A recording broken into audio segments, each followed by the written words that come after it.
Vetëm një muaj pas rihapjes, Kinema Republika është kthyer në kineman më të frekuentuar në vend, duke regjistruar numrin më të lartë të biletave të shitura.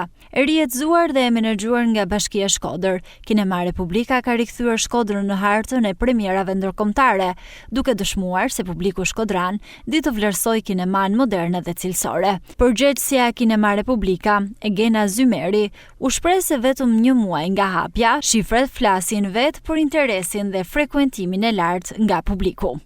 Në vetëm një muaj, Kinema Republika kthehet në destinacionin më të pëlqyer kulturor. Frekuentimi ishte i mrekullueshëm këto 30 ditë aktivitet hapje. Statistikat flasin vetë për rezultate shumë të mira dhe shumë pozitive. Bëhet fjalë për 5.515 bileta të shitura nga distributorët si vendas ashtu edhe të huaj.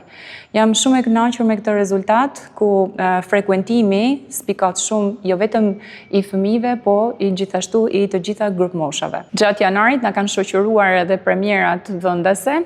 Kazerma ishte një ndër filmat e parë të cilët u prezantua në Kinema Republika, vazhduam me ODN dhe së fundmi me filmin Falli 2, i cili për shkak të kërkesave të publikut do vazhdojë të jetë edhe këtë fundjavë. 2026 vazhdon me premiera të mëdha botërore si Screen 7, Super Mario, The Devil Wears Prada 2, Toy Story e kështu me radhë. Do jetë një vit goxha intensiv dhe shumë për shumë i mbushur me emocione për Kinema Republikën. Faleminderit që keni përzgjedhur gjatë këtij muaji Kinema Republikën dhe vazhdoni na ndiqni. Premierat globale, salla plot çdo ditë, rekord për filmat për fëmijë dhe për herë të parë shfaqja e filmit shqiptar me një hapësirë me standarde ndërkombëtare, me cilësi maksimale audio dhe video, e ka kthyer Kinema Republikën në një pikë të rëndësishme referimi kulturor.